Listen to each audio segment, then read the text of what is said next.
नमस्कार मित्रांनो, आज आमचे मित्र अमोल भाऊ खरोटे यांच्या शेतावर अचानक या ठिकाणी आम्ही भेट दिलेली आहे आणि अतिशय सुंदर अशी झाडी या ठिकाणी लावली आहे।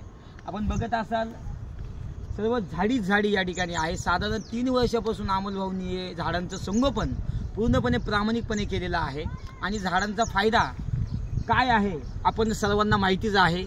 प्रत्येक व्यक्तीने जर एक झाड लावलं तर नक्कीच त्याच्या कुटुंबाला त्याचा फायदा होणार आहे। आता अमोल भाऊच्या बद्दल जर बोलायचं ठरलं तर या अमोल भाऊंनी पूर्णपणे या झाडांची निगा या ठिकाणी राखलेली आहे। बघा, आपल्याला हे झाड दिसतंय, पूर्णपणे झाडांच्या आजूबाजूला जे गवत आहे ते सुद्धा या ठिकाणी पूर्णपणे क्लीन केलेलं आहे।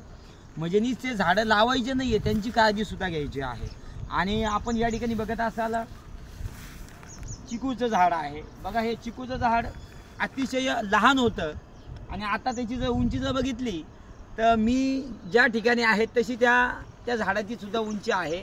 आणि मी या ठिकाणी अजून तुम्हाला झाडं या ठिकाणी दाखवतो आहे। या ठिकाणी पेरूचं झाड आहे, त्यानंतर पुढे पपई आहे आणि शेवग्याचं सुद्धा या ठिकाणी झाड आहे। बघा, या झाडांचं जर आपण निरीक्षण केलं तर हे झाडं आता सध्या फळांच्या दिशेने आहेत। म्हणजे या झाडाला एवढ्या 4-5 महिन्यात वर्षभरात फळ हे निश्चित येणार। आणि आपण पुढे पण बघूया।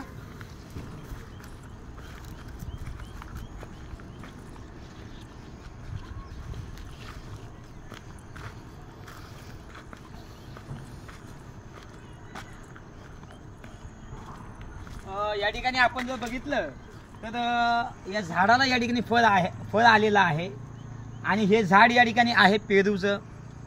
बघा, एक झाडाला किती फळ या ठिकाणी दिसतंय आपण बघत असाल।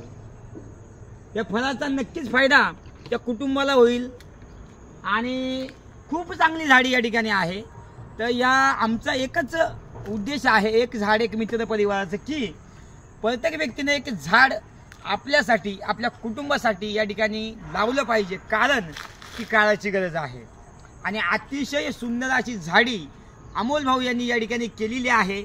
या झाडांचा फायदा नक्कीच अमोल भाऊंना या ठिकाणी होईल आणि होणारच, यामध्ये काही शंका नाहीये। आणि अतिशय सुंदर असं या ठिकाणी निसर्ग या ठिकाणी आपण बघत असाल। खरोखर उत्कृष्ट असं काम या ठिकाणी केलेलं आहे। प्रत्येक व्यक्तीने जर अशी झाडी या ठिकाणी लावली तर नक्कीच त्याचा फायदा आपल्या सर्वांना झाल्याशिवाय या ठिकाणी राहणार नाही। आपण बघत असाल खूप चांगली झाडी दिसते या ठिकाणी, चांगला असा ऑक्सिजन या ठिकाणी मिळतो आहे। आणि